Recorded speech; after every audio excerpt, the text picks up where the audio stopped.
Oh, and of course I got a text right at that moment. Anything good? No. Yeah. Damn. No, it's coordinating with friends. It's never one of those. You just won $1 million. This is a text reminding you. Yeah. I would not need a text to remind me. Mm. Every minute I'd be like, okay, when do I go collect my $1 million? I'd be telling Oh everybody. no. Oh no no no. The trick is to not tell anybody. Not Mm. your parents, not your loved ones. You hire a lawyer, one that isn't associated with your family. They go pick up the money, and you just never bring it up. That would be the tear if you ever won the lottery, and maybe that's why so many lottery winners go crazy or end Yeah. up blowing all their money. Mm-hmm. Oh yeah, no question. Because yeah, just dropping that much money on someone randomly. Oh yeah. Oh no, it makes them go nuts. Hmm. I watched a really depressing documentary from a couple of years ago. It was a PBS one. It was on Hulk Hogan after his divorce and after his like kids drunk driving thing, and just like, well, I used to be a multi-millionaire, brother, but then like 5 lawsuits later, brother, I got nothing. Yeah. I'm doing the con circuit now, brother. He is. He was at Fan Expo a couple years back. I saw him at New York Comic Con more than a couple times, and each time I thought like, "Hey, there he is," but never did I think like I should give him some money. Yeah, especially now after the whole controversy and Oh everything, how they've yeah. basically written him out of wrestling complete, which is funny because I've only gotten into wrestling like the last year or so, Oh crap. and it's an odd feeling to just get into it when they've written Hulk Hogan out of all the Yeah, books. he is. No, he is an icon of that sport, that performance. Entertainment? Yeah, that entertainment. I guess that's what you call it. That's fair. It is a performance. That's the thing. It's like it's improv but with body slams. This is true. Now, the important thing about improv is you never ever deny your partner's truth, or you never deny what your partner's saying. That's right. It's always yes and. Yeah, that's a great way to make someone go crazy. Yeah, it very much is. Um, so yeah. What else was I gonna say? I guess that's it. Oh, so do you have a list, or do you want to just I go did. off? I did write up a little list I have a actually. list as well, so I think I have got a good format for what we're gonna do here. I imagine there will be a lot of crossover. That's exactly what I plan on capitalizing on. It's gonna be There great. you go. Let me just see if I can find that link. There's always there's always that problem where I'm like, where's the link to the video? I'll be interested too in the crossover, the people who we kind of break down regionally. Like I'm sure there's a couple Canadians Oh yeah, comedians who only we get, and a couple Americans where it's like, nah, I don't get that guy. yeah. I don't know. As nerds, I think we have a good barrier crossing It's true. for that. But yes, it's like, well, I don't know. We steal a lot of your we steal a lot of your funny people. We really, really do. Well, that was always the joke with Saturday Night Live and Lauren Michaels saying, "Don't deny it, Lauren Michaels. You've been running an underground railroad for Canadian comedians, getting them over here, getting them green That's cards." very true. And I'm like, yeah, you know what? I didn't think of it that way, but that's pretty good. Yeah, And then we also gave you Tom Green. Sorry for that. yeah, that's all right. Sorry for that, eh? And all the stuff he did. Yeah, I really, really don't like Tom Green. But, you know, what are you He gonna was do? he was huge for like 3 years. Yeah, he was huge enough to sneak his way into a Charlie's Angels movie. That's And right, because he was dating Drew what's her name? Barrymore. Yeah, he was married to Drew Barrymore. By Yeah. God. Yeah, She's had a rough life, drugs, being married to Tom Tom Green. Green. That's really all you all you need. And drugs, it's like, yeah, that's kind of an accepted thing. Like, that's, yeah, she was a movie star. She was into drugs. The thing that you really can blame her for, though, is choosing to be married to Tom Green. Unless it was all the drugs. Possibly. I will never forget up here in Canada on our comedy network, which is, or no, or yeah, our comedy network, which is like your Comedy Central. You have Yes. a lot of the same shows. During the writer's strike, when everyone was all, when all the writers had fucked off and were doing whatever, they, honest to God, I'm not shitting around, gave Tom Green like a Tonight Show, like a Holy talk show that crap. he would do every night, and he did it live from his own house. That's kind of brilliant. Actually, no, go ahead.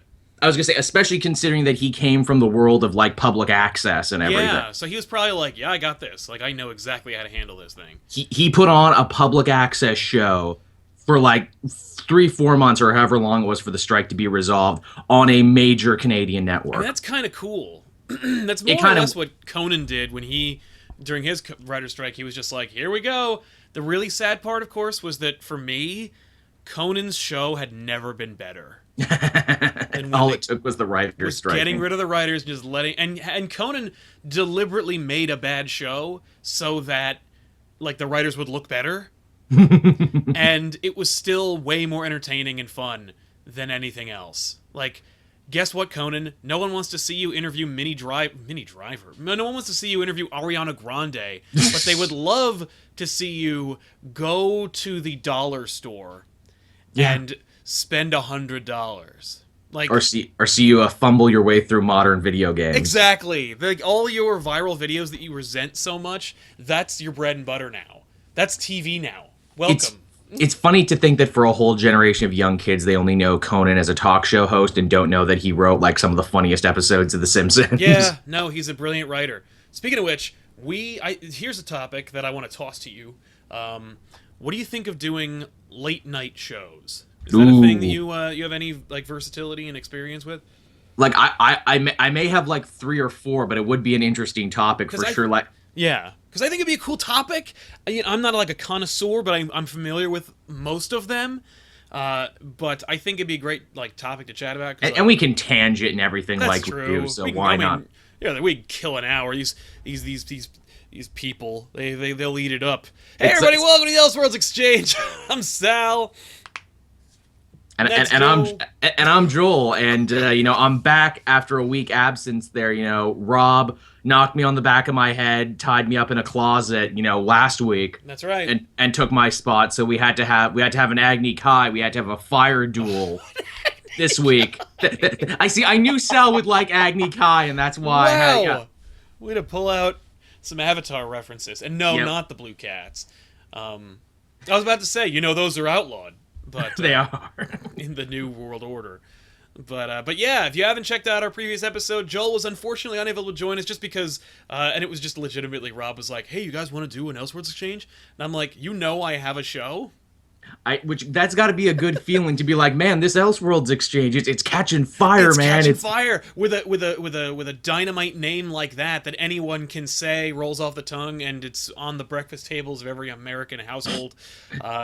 Or at least in Toronto. It's getting a bump, man. It's getting like the Colbert bump. You got the Rob bump last week. I got the Rob bump, yeah. So today's topic is going to be comedians. And no, I did not misspeak. We are a comic book and pop culture related channel. We're both from that walk of life. Yep. The thing about it is, I find that comedians, and I think that Joel would agree, have informed a lot of our presence here, and they're translatable to a lot of the things that we do. I mean, it's self-made, go-getting, instant feedback, solo acts that put themselves out there every day in hopes of the gratification they never got at home. So making videos on the internet and stand-up comedy probably do have more in common than we think they would, because again, like you said, it's personality driven. It's putting yourself out there every day and trying to get better and trying to write better material and trying to say something that's true, that speaks to the world, trying to get your truth to reach everyone else. Exactly. And the fact is, how many people have been inspired by, or have been blown away by, or have been motivated by a comedian or two? I would say everyone, even if they don't think they are. Exactly, because maybe there's a friend or a person who's really just clever and interesting at work. Guess what? They're aping material from a really, really clever person who worked really, really hard on some material that you can then apply to your world perspective. And I'm glad you mentioned that too, aping material. We all ape material every day, even if we don't know it. And the best bits, like the best comedy bits, become part of the fabric of pop culture, I think, and just become the things that we quote back and forth to each other endlessly. I mean, that's basically what we do as fans of anything, especially comics, cartoons, movies. We take these cultural touchstones, and then we get combined. We get merged by them. I just made an Avatar reference at the beginning of this we completely got it. And there's a few people, I'm sure, that were like, "I know what he's talking about." So. You see, and because of that, I feel a lot closer to you, the audience out there, don't right. I? I seem more relatable. It's like, man, Joel is my kind of guy. Yeah. He's my people. He uses Avatar: The Last Airbender references interchangeably with regular cultural touchstones. He talks the way we all think. So we both have compiled lists unbeknownst to each other. So I That's think what we'll wonderful. do is we'll just go down the list. We'll each toss out a name, an influence, or a comedian, and espouse about them for a little while. But also, if there's any crossover, we'll just use that. I'll just delete them from my list, and we'll go from there until we're basically done. What I think is awesome about this too is that obviously when you put the topic and everything out on Twitter, and the comic population got a chance to chime in. Right. Well, one guy had it so perfect, and I'm almost like, damn you for having it so perfect, because he mentioned a bunch of names where it's like, oh, take a drink every time they mention these three, and I'm like, damn it, how did you know the top three on my list? Exactly. No, I saw that. I just went, "You'll be dead," or "You'll die." You'll die if you take a drink every time we mention one of these names. That's right. So I'm going to try to avoid those three names just because they're probably in my top three as well. Same. I didn't make a hierarchy. I actually broke them into... Neither did I. I broke them up into sections of the type of comedian I think they are. So we'll go with a couple of their just solo names. I don't know if Dane Cook was on your list. No. But I thought we should talk about him because while he is totally irrelevant today, our audience might not even know who he really is. He got huge and then got irrelevant really quick. That's the thing, is that he is irrelevant now. In 2015, people could legitimately be like, "Who the hell is Dane Cook? Is he that guy they mentioned in that bro rape sketch?" Yes. But in 2005, he was, I would argue, as big as Carlin at that time. He was the biggest fucking thing. He had caught on to the internet boom. He was the first comedian who's like, yo, follow me on social media, Instagram, fine, whatever was big in 2005. He was that guy. And I would say Dane Cook was less a comedic style and more of just a series of movements. You could break down his entire thing in his series of movements because he never stopped moving. He never stopped moving. For me, I think that, I'm sure people have called have coined this term before, but I call it frat house comedy. Yes, that's perfect. Because he's the kind of guy who's more of a bro. You affected a bro voice for him. Yes, because that's how it goes in my mind. Because I'm sure he was not necessarily the kind of bro that he presented himself as on stage. Oh, I'm sure he wasn't either. But he definitely affected that persona of this guy. He put himself out there as like the everyman. He's like, I'm the guy I'm the funny friend in every group. He would often get cast as the funny friend in movies. Exactly. The fact that he was in movies was like, oh my god, because I always expected the movies to be as funny as he seemed to be, and they never lived up. And it's kind of like going back and listening to Dane Cook comedy today, because it's like, oh, this is not nearly as funny. What a moment in time. And he was also like not really a bit comedian, not really a joke comedian. He belonged in kind of that like storyteller type of comedian. It's the sort of humor that would actually probably play great in Let's Plays. If Dane Cook didn't have a Let's Play channel, he should probably start one. That's a really good idea. If like you could legitimately see like twitch.tv/Dane and he just plays Call of Duty and riffs. Yeah, that'd be fucking amazing. I would watch the shit out of that.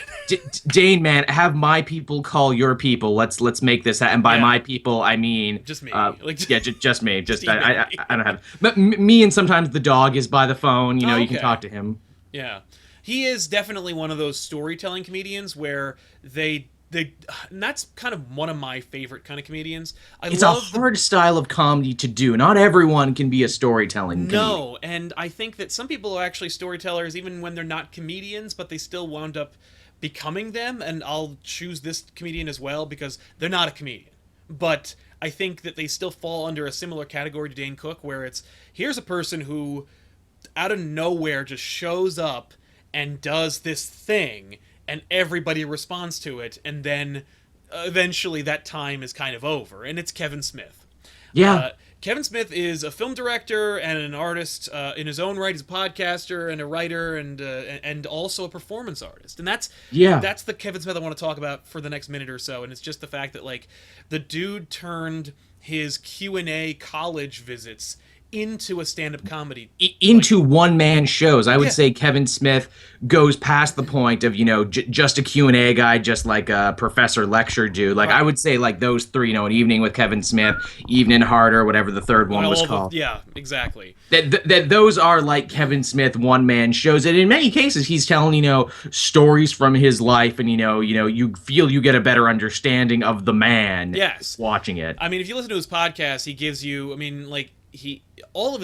you listen to Smodcast, you find out his whole life is those movies. Like, you watch the movies, and all the characters are avatars for people in his life, and so when he ran out of life, he ran out of movies. Yeah. And the Smodcasts are the same thing. Like, he's just telling stories that are either, like, cripplingly embarrassing or, frustratingly, mundane, and it's because he's like, we're scraping the bottom of the barrel here, people.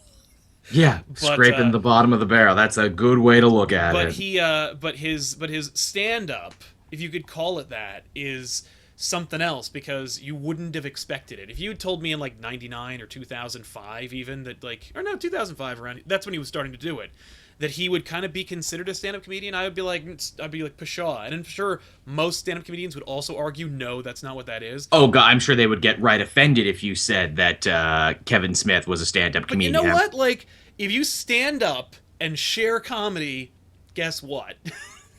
That's who you are. I suppose. But he's one of those storytelling comedians where there are callbacks to previous jokes. There are themes, and it's all seemingly hide behind a rock. Yeah, hide behind a rock. But it always seemingly is like a stream of consciousness where you think that he's not really thinking about where he's going and where he's been, but you see that it's been carefully calculated. Yeah, that's the thing. He does a good job of making it look seamless, but it can't possibly be seamless. Right. I mean, and the dude's a writer, and in fact, every comedian on my list is a writer in some capacity. So I think he definitely qualifies as one of my favorite comedians, just because whenever he comes up, there's always something that I identify with, that I share, and that I find funny. I'll certainly say I enjoy that version of Kevin Smith more than I've enjoyed, like, the last 3 or 4 Kevin Smith movies. So, that's something. I can't. I mean, like, the fact is, I kind of insulated myself, and we should actually make Kevin Smith a topic, because I think that'd be a thing we could talk about 2 hours. That might be a sad topic for some of us. I think. That's true. But I isolated myself because I was like, you know what? Tusk is not for me. I'm never gonna watch that. Who was Tusk for, except for the people in the room when he originally pitched that idea? So it's him and Mosier. But yeah, similarly, Cop Out. I saw that. I'm like, I don't want to see that. And you know what? Apparently I'm right, because we tell a lot of silly, crazy stories on our shows. I say shows multiple because we're on so many. It's true. I mean, no one wanted to give us millions of dollars to go make the crazy shit we said into a reality. It's true. I mean, like, yeah, and we should. What we could also do. Here's another topic. We're about a month ago, Joel and I sat down, just threw topics, and we're just picking off the list. But here's another one that I want to throw out there: missed opportunities in great creative endeavors. Oh yeah, got lots of stories of almost making it somewhere, and then it just not, and then here we are. So we get a bunch of Del Toro on there. Pretty much like every other project Del Toro's ever worked on would be on there. Every other movie, no, Del Toro's unreliable. Like, I would not trust that man to help me move. It's like, oh, buddy, I was going to be there to help you move, I know I was going to do it, but I did not. But, I got caught up in my house, my other house that's just filled with collectibles, because I have another house. I have a whole house full of them. No, you know what he'd do? Be like, I thought I was going to help you move, but the reality is I have 6 other people that I was going to help move. that I told would move on the same day. And I can't move them all, so I have to pick one. Like, how about you just fucking make a schedule there, Del Toro? I'd love to, but... I fill the book with all my ideas, and then I leave it in the cab.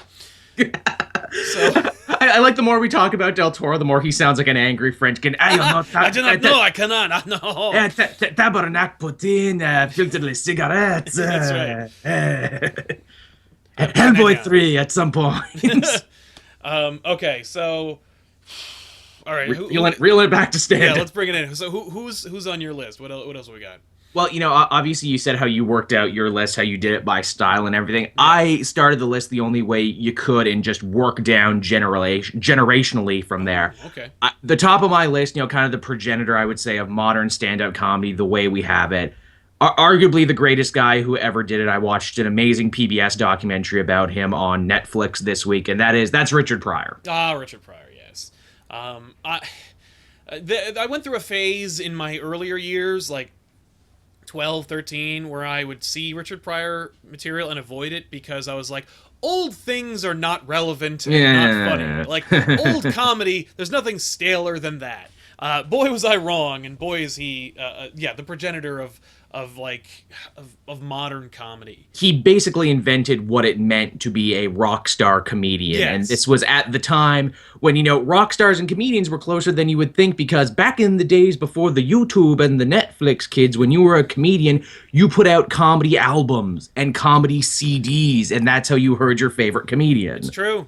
You had records before that, and I know a couple people who had a couple of comedy records. I remember I heard I heard Richard Pryor on a VHS, but I knew people who had Richard Pryor albums, the way you'd buy like an album by The Who. Mm-hmm. And damn, exemplified the rock star comedian.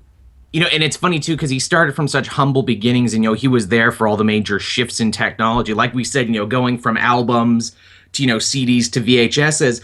I wish I could remember the name of it, but it's out there now. I think they released it after his death. It was basically footage of his first big performance that he was doing, and he's really, really young in that. And he's doing it in like a restaurant, and it's a restaurant because behind him is the menu, where it's like steak $5, dessert rice pudding, and like the cameras are on him, and he seems really freaking uncomfortable that the cameras are on him, and he keeps looking at it. It's like, why are you looking at me? Right, exactly. Why are you filming me when I'm trying to work and be funny here? And I'm like, man, this is amazing. Yeah, it's fascinating, the concept of the comedian, because they're deeply personal, but they're also typically really, really antisocial people. I know, right? Because they share so much of themselves, but they're also so like insulated, which is not unlike running into like some of your favorite YouTubers. I know that like, I've done that before. I've bumped into a YouTuber and I'm like, hey, I love your stuff. And he's like, oh, thanks a lot. And I'm like, you're a bombastic son of a bitch on the internet, but like once I meet you, you are super quiet, super insulated. It's funny. I know of that stereotype, and that's why when I meet people, I try very hard to meet their expectations and be the Joel they see on stuff. Right? Yeah. Because I don't want to totally break their hearts and just be like, yeah, I'm just here at the con looking looking to complete my my fraction Iron Man. The one of those trades are really hard to find, Yeah, I don't know if you've seen anything. Just let me know. When we did the meet and greet at Baltimore Comic Con, it was very similar to that. People were like, "Sal, that's you," and I'm like, "Yes, hello." They're like, "What? Can I take a picture with you?" I'm like, "You don't ever have to ask. You could literally take a picture." We could do that until the sun comes up. I'm totally down. You can take a picture, but it'll cost you $5. That's right. Those are Ernie Hudson rates, right? No, Ernie Hudson rates. Yeah, he wants 20. Ernie. He wants 20 for a photo. Man, I love so many of those celebrities, but in a con, setting, I'm just like, oh, I don't $60 love you. Yeah, you're learning a lot about yourself and your desires. Your fandom, yeah. Just a really quick, Mark Hamill was at New York Comic Con a couple of years ago. He had a line of maybe 50 people, but he wanted $100 for a signature. I've never paid $100. I never would have thought I'd live in a world where I would, and I had $100, and I still didn't get it. You know what the trick is? The trick that I found this out at Montreal Comic Con. You wait around till like the end of the day until they're leaving, and then you catch them on the way out, and strike up a conversation with them. I did that with with Spike Spiegel, Zeb from Rebels. Why am I drawing? Oh, nice. I don't know his name. Oh god. This is. I know it. He's one of my favorite voice actors. How do I not know? Steve Blum, thank you. I chatted up with Steve Blum there. Now, also, it helped too that that my boss and co-host from the Comic Book Cast, Armin, his wife, was next to me, Oh, that and helps. she is a beautiful woman dressed in a Captain Marvel cosplay. So I'm sure he was only looking at her the whole time I was talking No, to him. exactly. But that's fine. That's Yeah. okay. I talked to Zeb, and Tone's like, "Dude, Rebels is really awesome. You're really great in all the animes and stuff." He's like, yeah. Yeah. I'm also the guy from Toonami. That's right. He's also that, and he came back for that. How cool is that? I know. that he Well, came like, back to be it's that? number one, it's a paycheck. Number two, how many friggin' lines does he probably have to record? Like, that's half an hour in the booth. When you're a professional voice actor. Yeah, that's true. But yeah, I didn't spend the $100, and every so often I think I should have probably spent the $100. Yeah, really. Because especially when it's like you'll never see him again. But Malcolm McDowell has showed up to the last two fan expos. I would do that. No, I wouldn't spend $100, but I've missed McDowell both times, and both times I'm like, man, should really have gotten in there with McDowell. He is not getting any younger. Exactly. I should really get in there, else one day I'm super gonna kick myself. Yeah. Time is the fire in which we all burn. Oh, McDowell is so goddamn. Even when McDowell is in crap, and he has been in a lot of crap over the Cat years, people, he is. he's wonderful in He is crap. so great. He's especially in crap. Yeah. And like he will elevate crap at the same time too, where Yeah. you're just like, oh, McDowell's the villain. You know, McDowell's in this spoiler. He's probably going to be the villain. Hey, look, he was the villain. Oh, as it turns out, yeah. McDowell and Tim Curry are the two people where if you see them voicing a character and they seem normal, it's like, no, you're not normal. You're going to be revealed to be Yeah. the villain. Because why would you cast these two if Well, they weren't going to be the villain? It's a red herring. It's like having it's like when you have a special actor on an episode of Columbo. Like, oh, I guess you're gonna be the murderer. Leonard Nimoy's the murderer. It's always that way. Or even in Hot Fuzz when they just got like a bunch of amazing British actors. Yes. And it's like, no, this guy can't just be a farmer. This guy just can't be, you know, He's a doctor. Nope. Tim Dalton is spectacular. Yeah, I watched that movie last night. Again, it's wonderful. I'd shoot if we smashed your head open. All sorts of wonderful things would come tumbling out. Like, oh, what an amazing actor. That Tim Dalton endeared me from Hot Fuzz so much. He's now one of my favorite Bonds. Yo, just so good. Just, you know, it came back to it. Yeah. So, all right. We have Richard Pryor. It's stand-up comedy, Richard Pryor. What I really like about him is he's a, you know, real great personification of that all great comedy comes from tragedy. Dude Yes. grew up in a brothel, for crying out loud. Yeah. Dude lived a horribly tragic life. Yeah. It's Set funny himself because- on fire when he was doing drugs, and when that would normally kill a person's career, he turned that into one of his funniest bits. That's right. Yeah, if you haven't already, by the way, most of the comedians we're talking about, all of them, are on YouTube. All their bits are available. You can totally just get them. Another one that I want to talk about really quick is Jerry Seinfeld. Oh, yes, of course. Now, Seinfeld, funniest show on television still, after all these Easily one years. of the funniest shows on TV. His comedy is interesting. Yes, it because is. because you think it's simple and dumb, but then you think about how much effort he puts into it, how much respect he has for the craft. To get himself into that headspace to say the sort of stuff that he says and to think about it the way he does. And it's amazing. It elevates the material to a point where you think like, oh, that was a throwaway joke. You take comedy for granted when you don't think about the effort that goes into it. It's true. The best comedy is stuff that, you know, at first glance you wouldn't think about That's it. right. That's right. You just take it for granted because it's a truth, because it's a universally accepted thing. Exactly. Jerry Seinfeld has a show on the internet called Comedians in Cars Getting Coffee. It's one of my favorite online only shows. So simple. You can also watch it on Crackle if you have Yes. Crackle on your PlayStation like me. Yeah, it's amazing. It's a great, simple premise. Jerry Seinfeld gets given a beautiful car every episode, and he pulls up and gets a comedian that either he really, really respects or really, really doesn't. And it's amazing to watch either way, and it's great to see because, you know, I've seen him talk to Louis C.K., and he just has this unbelievable fascination with the man and his comedy. And then I've seen him get in the car with Stephen Colbert, and he doesn't get it. Like, he'll talk to Colbert and be like, I don't understand you at all. But he's also so rich and so insulated from the rest of the world, he don't give a fuck. And He it's got that amazing. Seinfeld money. He does. He's got the Seinfeld money, but he also is aware that he has that kind of money. I have a family friend who is incredibly rich, has a very, very similar attitude. Like, just that whole, like, yeah, hey, your shirt's untucked. Like, oh, this is a formal setting. You might not have pointed that out. Fuck you. I got $1 billion. It's like,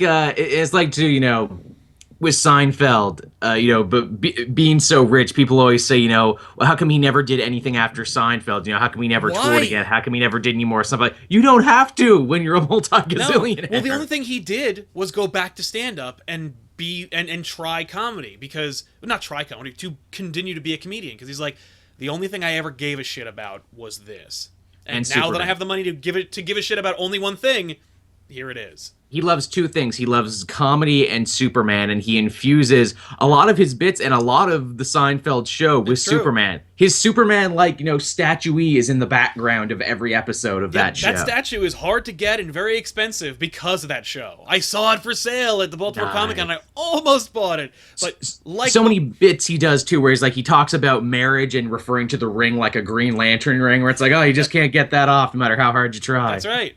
But yeah, the Bizarro world, a whole episode based around the Bizarro world, and even just bringing that to people who don't read comics and being like, well, yeah, Bizarro is the opposite of Superman from the Bizarro world, where up is down and black is white. If you really want to connect some dots here, Back Issues is basically the conversation that Elaine and George and Jerry have about Superman, about the Bizarro world and Green Lantern.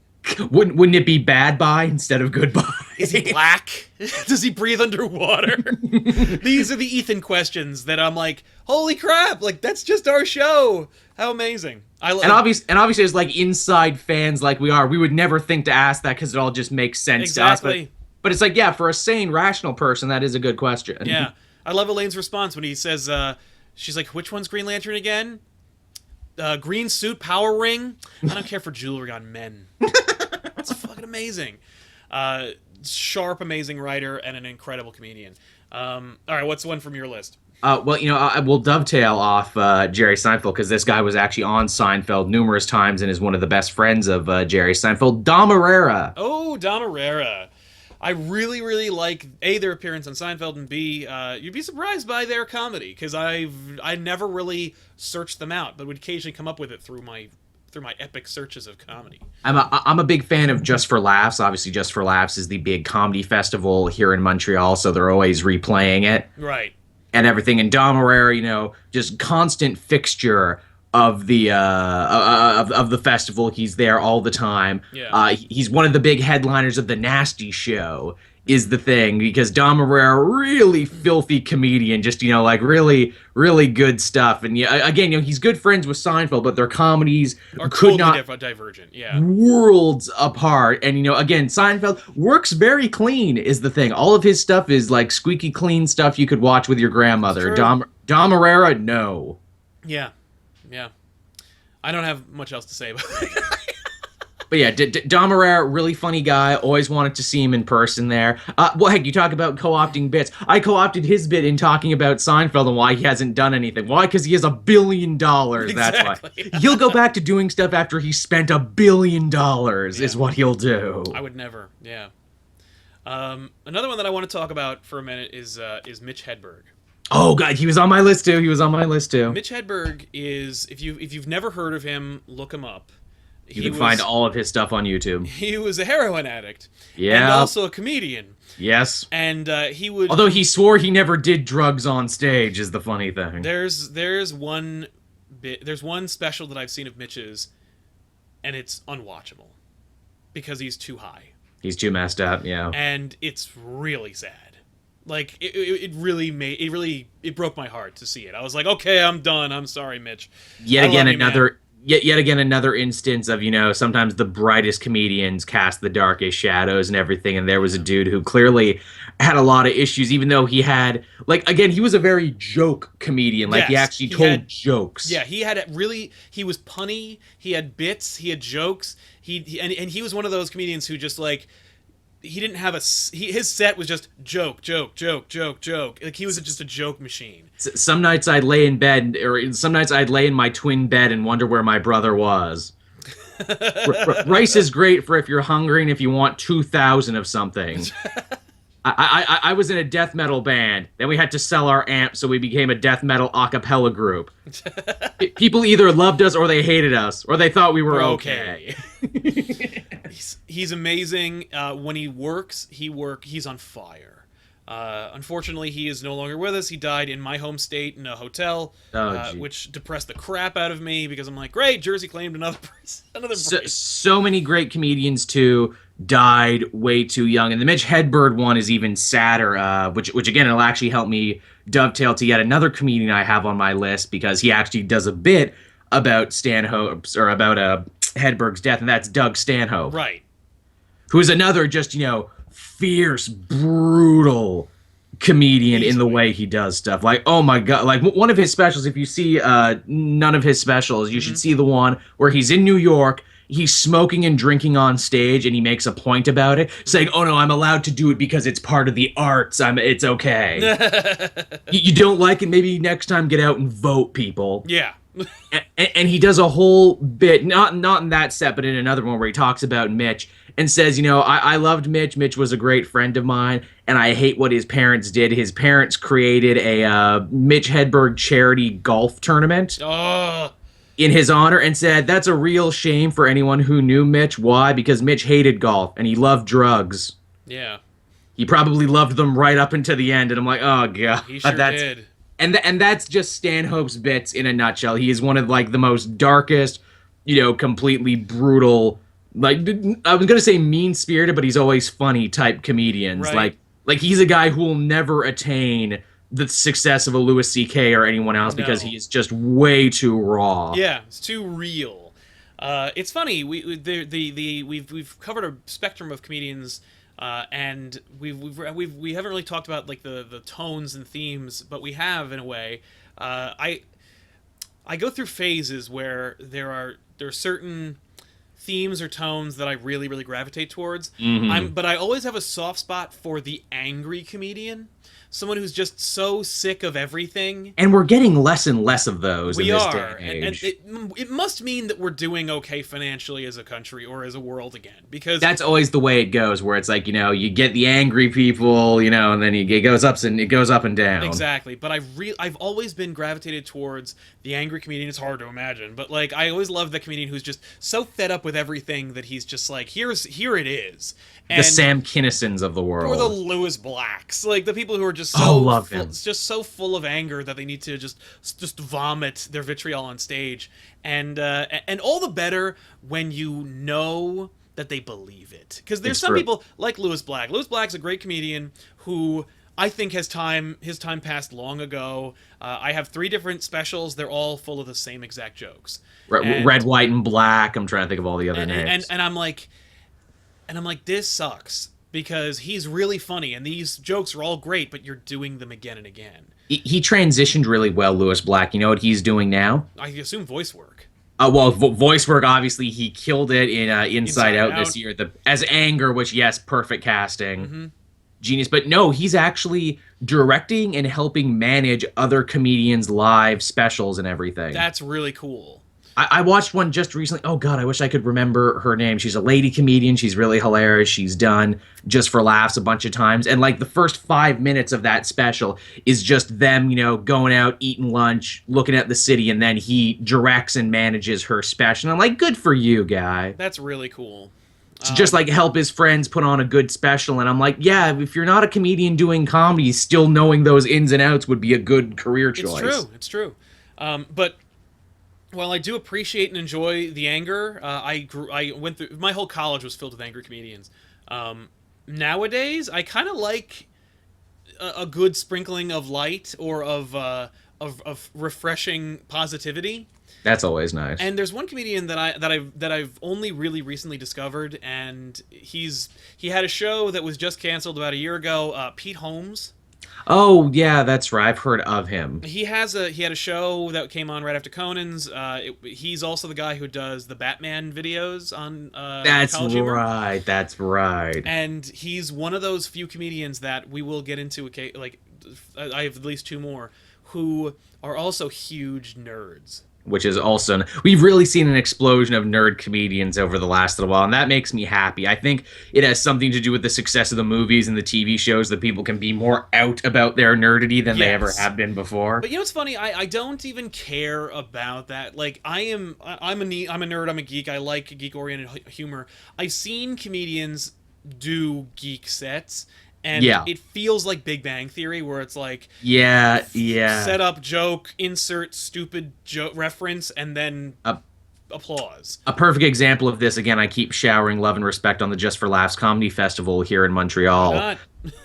But they actually had a nerd show. They had like a nerd geek show alongside the Nasty Show and the music comedian show and everything. And it was hosted by two of the guys from the Big Bang Theory. And it was a lot of stuff like that. Yeah. And it was kind of lame. Yeah, that's not comedy, but like... Now, that being said, they had some good guys in there. They had Kamel Najani in there, and they had a few people who were genuinely funny and genuinely do this stuff all the time. Nice. They had the people with the cred and then the people who didn't have the cred. Yeah. Because the fact is, for me, like, Pete Holmes has a style that is... He will make references that you can tell are incredibly nerdy, or that... will illustrate a point he's trying to make that only reaches 8% of his audience, because that's us. And like he'll make reference to, like, you you just look like Gollum in the cave, and that's too generic an experience. But I'm not a stand-up comedian, so I can't fucking just come up with the funny. Yes, Chad, Garfunkel and Oates would count as comedians. They're song comedians, but they are still very much comedians, and I like their stuff very much. Yeah, but it's the world from which we come as nerds, as geeks, as fans of this thing, that unite us. We might all have, we might all like, Spider-Man, but or not all of us like Spider-Man, but a small subset of us might. But even if you like Green Lantern more, we all kind of came from very similar stock that made us into those kinds of people. And love of fantasy, love of morality tales wherein good wins out. And that's where Pete Holmes' foundation comes from, and that's where I really find respect for it, where he's just like, it's really fun sitting and not going to a party. My favorite part of the day is when I had plans and then someone breaks them. Then I think, oh my god, now I don't have to go anywhere. Been there. But yeah, it's that line where it's like, it's a little bit self-effacing, but it's also really positive, and so I really dig that guy, and I've really been enjoying his monologues lately. So he came to mind. Just the chat brought it up, and they're right too. That we're probably going to be talking a lot of the older comedians. I guess to show some love for a new guy in the same way Sal did. I don't know if he feels the same way about this guy as I do, but Bo Burnham, not only a song comedian, but a song comedian who came from the internet and came from YouTube. I don't even consider him a comedian. Really, what do you consider him? I consider Bo Burnham a modern internet philosopher and a brilliant performer. Oh, very much so. Like that song he sings, "God is Dead." I'm like, holy shit. "God is." I Am an Artist is one of the most penetratingly insightful songs I heard. Art is dead. Art is dead. But I could feed a family of 4 for 40 fucking fortnights while Carlin rolls in his grave. He had the last special he did, the one that was internet exclusive. I don't remember what the hell it was called. If the chat will help me out, but it was on Netflix and YouTube. It was on Netflix and YouTube. That was so deep. And I hate saying that. It was deep. It was, but no. It especially seems weird saying deep about this, blonde-haired pretty boy in his 20s, which I'm sure turned a lot of people off right away who wouldn't even listen to him, and I'm sure it's why, he got such the big teen girl audience that he did. But then when you actually sit down and listen to him, you're like, Jesus Christ, this dude is friggin' dark and philosophical. Yeah. Words. The whole performance is so brilliantly choreographed and so perfectly executed with such pinpoint precision that when it finally culminates to his finale, I wept. It was so just powerful, and I'm like, wow, this fucking kid destroyed it.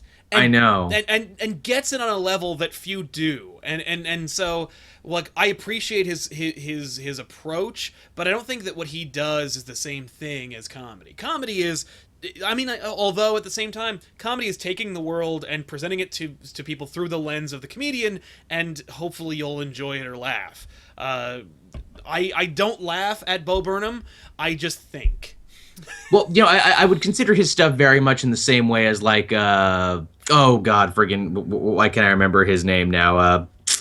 Hangover guy, piano comedian, Zach Galifianakis. Zach Galifianakis, yeah. Because it's the sort of like, do a joke, play a song on the piano, do a joke, play a song on the piano, talk to the crowd a little bit. Yes. But yeah, we could talk about Bo Burnham forever, so let's move on. But let me toss out another guy who's young and new, and I really dig his stuff. John Mulaney, one of the whitest people on the planet. He is like probably 25. He wears a suit, and he just has a very, very dry performance. And he gave us one of his sets is he gives an example of performing for someone in like for a party in West Virginia, and he's like, there was no stage, it was just dirt, and he wears the suit for part of his act, or for his act. He gets onto the dirt, and he's like, I was 2 minutes into my set, and then someone just puts their hand out. Oh yes, we have a question. And the guy said, sir, I believe we would all prefer silence to the sound of your voice. And he was like, it was just so eloquent. You really like. I thanked him for it, and then left. but he's really funny, and he's an up and comer. He's up and comer. Like my friend James Parkinson is an up and comer because he's never been on any TV show, and yet he's been a comedian in New York for the last 10 years. How long have you been an up and comer? John Mulaney has been on The Tonight Show twice. That's not an up and comer. That said, if you've never seen John Mulaney and you come from a white suburban household, you'll probably find him hilarious. I like you mentioned The Tonight Show too. Again, in the days before the internet and millions of channels and millions of sitcoms, that was the goal. You get on The Tonight Show, you get people to like you. Maybe you'll land a sitcom deal or an HBO deal. That was the Carson deal. That was, you go on Carson and you will get, and you'll probably, your career will blossom. Conan tries to do that, and I think it's adorable because the dude wants to have the Carson era back and tried really hard to infuse class into the late night format and failed miserably because Jimmy Kimmel and Jimmy Fallon are in charge of it now. Doing pure lowest common denominator, which, hey, such garbage. No problem if you like that, not passing judgment, just saying. I will. It's fucking trash, and like it's the lowest of hanging fruit. Like Jimmy Fallon can't just can't put the Saved by the Bell class in there. He has to be a member of the class, and he has to make the most obvious jokes. Like, the lowest hanging fruit ever. He needs to reunite the Good Burger cast, but make him the other guy in the Good Burger sketch. Thank God for that. Even though Kenan Thompson was there and showed up, and even though Kenan Thompson is a senior member of Saturday Night Live, like, still on the show after all these years. Exactly. It's nuts. But Conan will also, like, mix it up. He'll have, because he loves music, there's always a musical guest, which for me sucks, and we can talk about that in our late night show. But he also will mix that up with comedians. And while it won't propel their careers because he has a late night show at 11 p.m. on TB-fucking-S. And who watches that? I do, but that's me. Do you watch it? Do you watch it when it airs, or do you watch it later on a series of I used to watch it when it airs, but I found that the show got too formulaic and I stopped watching it altogether. See, that's the thing. Like, I like at midnight, I will occasionally watch The Daily Show and the other stuff, but I don't actually watch it when it airs anymore because I'm a busy man making YouTube videos and podcasts like these ones. It's true. I was just remarking the other day, I thought I would just DVR Shield and just watch it from there. But every time I think, like, oh, I should probably DVR Shield, it's on, and I'm like, oh, well, I'll just rewind it and freaking watch the new show. I cut the cable cord like a few months back now, is the thing, and I honestly haven't looked back. Then again, I also haven't taken important shows to review as they air, like some of the other guys on my channel do. Mm-hmm. Is the thing, but I'm just like, no, I'm comfortable watching this the next day, honestly. No, that's true. Yeah, there's no need. That's over. The only thing that it kind of bugs me about is when we're in Game of Thrones season and people are spoiling shit on Twitter. That's really the only thing. Yeah, that's not cool. And even then, even if they did spoil, I'm like, well, fuck, I'm gonna watch it anyway. So, what's another guy on your list? We gotta hammer these out. Well, you know, we were talking about the importance of HBO specials and everything. Here's a guy who probably I would say the last great of the modern era, the last great rock star comedian of the HBO special of the, you know, that time and place. And again, it dovetails off SNL nicely as well. And that's Chris Rock. Chris Rock. He's also on my list. He's the kind of comedian that I also put in the list of like storyteller, because he doesn't do like just jokes. He will do callbacks, he will do references, he will tell a story, but it's all part of one, but it all has great chapters that end with applause and laughter. Yeah, it's his thesis is what it is. And Exactly. he has a very specific, you know, like not formula, but he has a very specific movement to him also, and you know, an up and a down, and he really kind of molds the crowd into what he's doing. He's a very good crowd worker. Yeah, he's what I call a preaching comedian. Very much so. He has a theme or a topic or a point that he wants to get across, and then he does it brilliantly, insightfully, and hilariously. He attacks you with his truth. That's is what right. He does. He like from the second he steps on that stage, he is just boom, boom, boom going after you, and he drops the mic at the end of his set. Right. That's his big, you know, like trademark from the world of comedy, which I don't know if he picked that up from Def Jam or if Def Jam started that because of him. But yeah, you drop the mic like a beat poet when you're done. Damn right. I love it. It's completely incredible.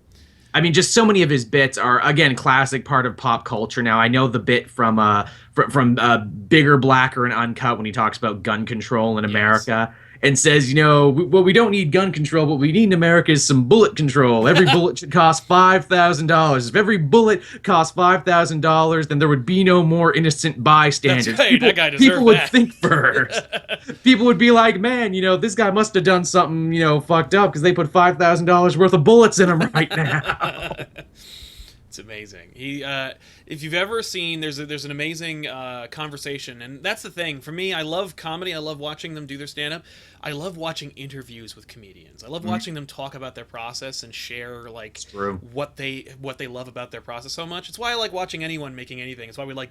But that speaks to the kind of people we are. We like DVD commentaries. We like interviews. We like YouTube conversations. Like we like going behind the velvet curtain and see what's going on. Finding out more about it.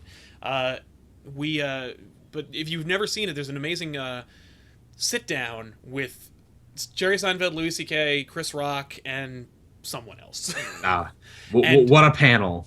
And they're in an intimate room and they just talk for like 2.5 hours, and you're there, and you're just like, yes. And it's spectacular because you're watching.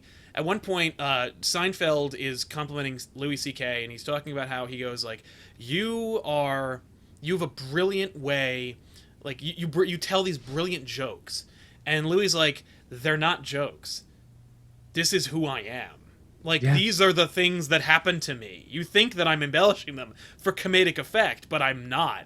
And Seinfeld refuses to believe it, and then takes one of what Seinfeld thinks is a bit of CK's, and then he regurgitates it back at CK, and Louis like, you have just taken one of my stories and Seinfelded it. He literally took a Louis C.K. set and turned it into a Seinfeld set, and with his cadence and with his like thought process and with his delivery. And Seinfeld's like, I didn't mean to ape off your... And he's like, no, that was amazing to watch, because we just got to watch your process, and I got to hear my comedy through your filter, and it's a totally different joke. And it's spectacular. And from there, I think we should probably talk about Louis C.K. a little bit, because he's probably today's George Carlin. Is it weird that I've kind of missed the boat on Louis C.K.? No shit.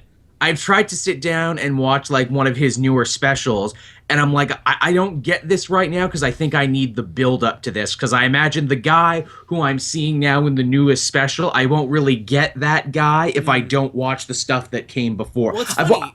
I've watched his show, and you know, it's funny, people always said about Seinfeld, it's a show about nothing. No, Louis is a show about nothing. Louis is a show about nothing that makes you want to slit your wrists at the end of it. Yes, it does, in the best way possible. I can't watch Louis because that's too much. Like literally, Louis like, you know, taking his kids to school. That's an episode. That's an episode right there. Yeah, and he's right. Like it's brilliant. But I think there is a build-up for that. I think you need to be built up to Louis C.K., and the reason for that is simple. It's because it's something that few comedians will do, and it's one of the reasons why I respect the man so much. He will have like a set. He'll create like a special. And then when it's out, he throws it all away. And then he opens the show with the last joke. Oh, wow. So his showstopper is now the intro to the next show. Oh, wow, that's cool. So he has to build on the strength of the last best joke. And that's awesome. That is something that I can, and that's something that when he was telling Seinfeld, he's like, "Why would you do that?" and Louis is like, "Because they paid to see this, and if they're coming to see me, they better see something new. Otherwise, why would they come?" That's true. Like, that's how I feel, but modern comedians don't. They're like, no, I built this set. I have 15 amazing minutes now. Why would I ever get rid of this? Yeah, I've worked on this for 10 years. And he's like, fuck that. And some comedians I love, they will do the same jokes over and over again. Oh, yeah. And I love that. I think that's so... whether you even find him funny or not, you got to respect that process. Oh, totally. But I think that I think because of that, you might need to go back and see his sets and see how they all build to like where he is now, because it's not... This is the unfortunate part for a lot of my favorite comedians, is that for me, their last album is not as good as the one before it or the one before it. And I don't know what that is. I think maybe they're slowing down, they're softening, or they're just their style changes. It's not for me anymore. But for whatever reason, comedy is subjective, and it's eventually that audience is for somebody else. Yeah, I mean, totally. I think another comedian who's an interesting case of, being taken from us too soon, but not because he died, and that comedian is Dave Chappelle. Dave Chappelle is amazing. I saw him do stand-up in college. Not like in person. Really? No, not in person. Oh, I saw Louis in person, but I've never seen Chappelle in person. But I saw him perform like one of his routines in college, and I'm like, this guy's funny. Is he the guy from that fucking terrible movie Half Baked? he's the weed guy. Yeah. And then I thought even further, I'm like, is he the comedian in The Nutty Professor? And I'm sure he would really appreciate being known as the Eddie Murphy ripoff in The Nutty Professor. I know, right? Just such a funny guy, just such a talent with such a interesting way of looking at the world. Yes. And examining race and, really like cutting to the core of it and everything. And I'm just talking about his stand-up. I mean, you could talk about Chappelle's show and funny that was. That show unified more people than any like deliberate effort to unite people that I've ever seen. 2 stellar seasons that still hold up. In fact, in preparation for this, I went back and rewatched both seasons and the 3 special episodes that they put out without him after he left. Oh shit! And have you never seen the 3? No. Oh, it is eye-opening. You need to go see the 3 because it's Charlie Murphy and the other dude who are hosting the show, and they're like, hey, these are the 3 sketches we have left over before Dave Chappelle ran off to Africa. Oh, shit. And again, they're really funny sketches, but they're super eye-opening, too, because you can basically see the headspace he was in before he left. Right, that's really cool. Because the first sketch is all about, people treating him differently now that he made like $50 million for signing the 3rd season. Mm-hmm. And like his bodyguard gets shot, by tax people coming to collect. And he's like, no, why'd you have to do it, Dave? Why'd you have to make another season? They're just going to say it wasn't as good as last year. But you know what the key is? You know what the key is to keeping the show funny forever? No. And then like a sketch of like him taking revenge on like club owners who banned him and like all these other casting agents and people. And I'm like, oh, you were kind of in a dark headspace, weren't you there, Dave? I can see why you left. It's funny because I remember when he left and thinking like that's dumb. And then getting perspective and like knowing a few people who have some scratch and seeing how the world changed around them and seeing how everything turned into what they could do for you. And I was like, yeah, I get it now. it messes you up, and I don't know if it was his Inside the Actors Studio interview or the interview he did with Oprah afterwards. And yes, I like Dave Chappelle so much I sat down and watched Oprah. I will friggin' watch Oprah. Like my mom watched Oprah every day, but I'm like, no, I'm watching this now. Yeah. Because she's talking to Chappelle, and he basically went on this thing. What he said is so true. when he's like, why is it in white Hollywood whenever a black comedian or black performer gets so popular, why do they always want to put us in dresses? They did it to Eddie. They made him wear a fat suit and a dress. Right. Tyler Perry does it himself. They did it to Martin Lawrence and the Wayans brothers. Are they going to do that to me at some point? Are they going to come for me? And then he like dovetailed off that, and he's like, why do you always get the Mariah Careys going crazy, and you always get the Martin Lawrences going crazy, waving guns at people, saying I was dehydrated? I didn't want that to become me. That's fair. Yeah, I immediately thought of White Chicks. I was like, oh yeah. Yeah, the movie White Chicks happens to you. Yeah, that's. I'll say this about Chappelle. At least unlike Chris Rock, he didn't take all the movies that came his way. So at least he has like one cult pot movie and a couple small appearances here and there. Yeah. Chris. Yeah, and but like at least Chris Rock is such a funny comedian. I will forgive him the 100 bad movies he's been in. Well, not only that, but like he also uses those movies to finance other things. He's like George Clooney. Like he'll make a stupid movie so that he can fund a movie he gives a shit about. Top 5 was actually really good. That's what I hear. It might be on my list for one of the better ones of the year. But he wrote and directed it too. That's the thing. Like he wanted to get into writing and directing, and it's like, why not, man? You're literally an entrepreneur who's created an entire industry by yourself. You probably qualify to do that. Top 5 is to Chris Rock and his life and his career what Funny People was to the life and career of Adam Sandler. Interesting. Like this is him laying his spirit, completely bare and being like, look, if I don't do anything else ever again, this is just me. This is just me in a movie. Yeah, that's really cool. I dig that. I want to talk really quick about. I'm going to drop a couple of guys because I don't care enough about them to talk about them. But I'd like to mention this comedian because they're huge right now, and I just straight up don't get it. And that's Amy Schumer. Really? See, I liked Amy Schumer when she was younger and she was hungrier and she was on all the roasts and you didn't know who she was. I would say what happened to Amy Schumer is exactly what happened to Kevin Hart, and that is you got too famous too quickly, and now you've kind of changed who you are without even knowing it. Fame has actually made you less funny. I'm not even sure if that's... I mean, she's definitely not funny, but I get the feeling that... I don't know, I get the feeling that they struck while the iron was hot with her because it is so much harder for female comedians to be superstars, for them to be huge and successful. For every Roseanne Barr, Sarah Silverman, and Joan Rivers. Yeah, and even then, I feel like it's a little too inflated. I'm like, Sarah Silverman, I like her, but then again, I have a massive crush on her too. So I have a lot of respect for what she does.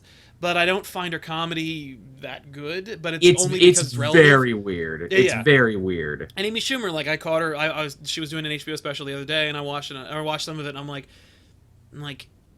I haven't heard anything funny or relevant or a joke yet. It struck me as kind of Dane Cookie. She's become I watched her last special, which again Netflix exclusive. No one goes for the HBO specials anymore. Everyone wants to do the Netflix. Now you gotta do the Netflix. And even I'm like, yeah, okay, you're kind of being a watered down version of yourself now. You gotta listen to her on all those Comedy Central comedy roasts when she was just when she was the talent that they were all boosting, all the old comedians in the Roasters Club. She's excellent on there, and she is just vicious. I because that is definitely apparent, and you can tell how unapologetically angry and vicious she is, but I don't see it in the material, or at least the recent material. So I have to go back and actually trace her career. Yeah, exactly. You trace her career. Even I'm kind of at a point now. I'm like, nee, you're not as funny as you. And again, I say that with Kevin Hart too, and I'm sure a lot of people feel the same way. Really funny when he was underground. Then he got huge, and he was basically crowned. You will be the new hip African American guy in comedy. We have crowned this to you now. Yes. You will follow in the footsteps of Chappelle and Chris Rock. I'm like, yeah, but he's not as deep as interesting or rock as Chappelle though. Yeah. In the footsteps of Chris Tucker, who ironically Chris Tucker also had a special come out this year on Netflix. Really? He did. Chris Tucker's awesome, and I feel bad for him because he's broke. Yeah, poor dude. Poor. You're Ruby Rod. You should not be broke.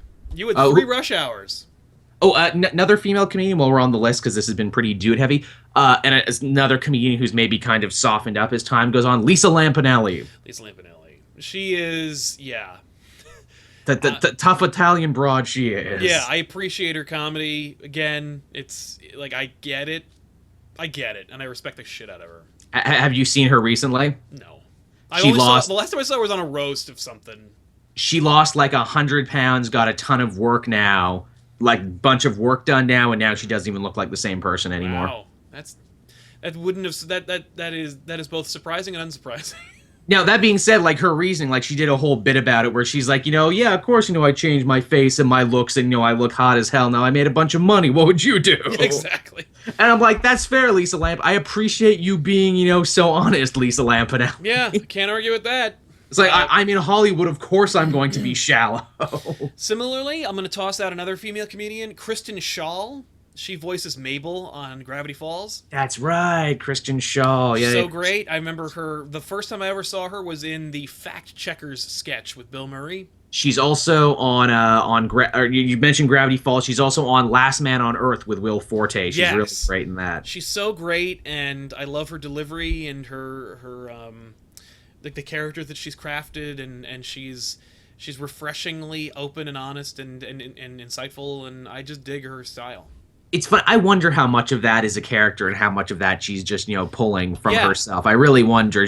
That's how good she is. You can't quite tell. That's right. She reminds me a little bit of Maria Bamford, the comedian who does the voice, where I'm like, is that your voice? And she does a whole bit where, like, she does her voice because she has this ridiculous tiny voice, but she does the voice of, like, the condescending corporate woman.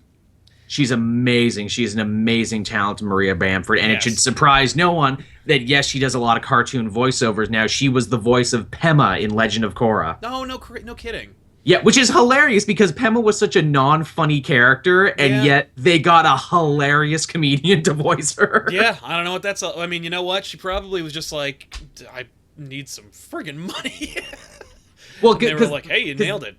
Because I interviewed Janet Varney, who's the voice of Korra and who's also involved in, like, improv and all that other stuff, and she was telling these stories. Apparently, she was just hilarious in the recording booth. That's the thing. Like, I have a feeling they probably just hired her because they're like, you're amazing. I just want to be in the same room as you. We want to work with you every day. We'll give you this kind of background. Although it is interesting for her to show her range and to completely play against type. Yeah, that's right. Is kind of fun. Like, a lot of comedians end up getting typecast when it comes time to, do other stuff. Mm-hmm. And that's kind of unfortunate for them. Yeah.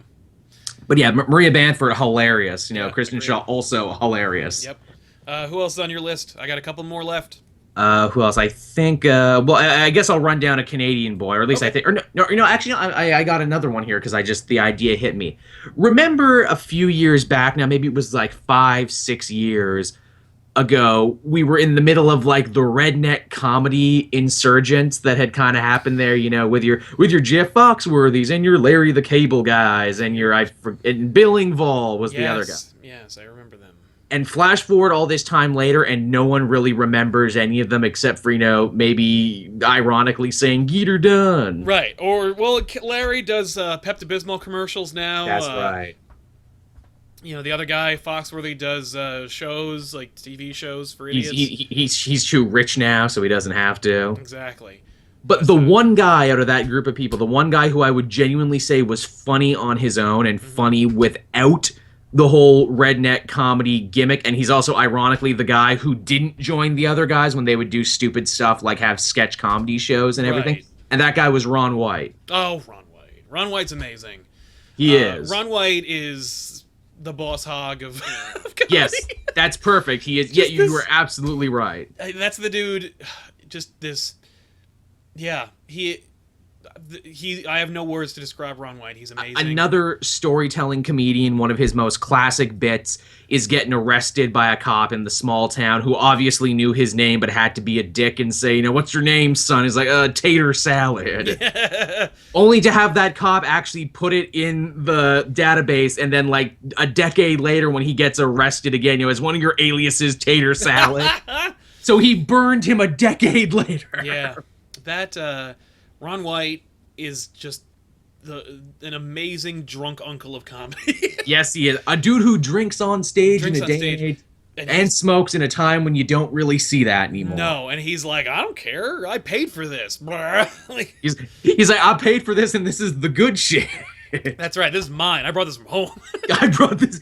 They wanted to give me stuff, but I'm like, nope. Yeah, Ron White is amazing. A friend of mine from Alabama introduced me to him, and I was like, this dude rocks. Like, I immediately chalked him up to being one of those like redneck comedy, blue collar, whatever. Catchphrase comedians, yeah. Yeah, he transcends them.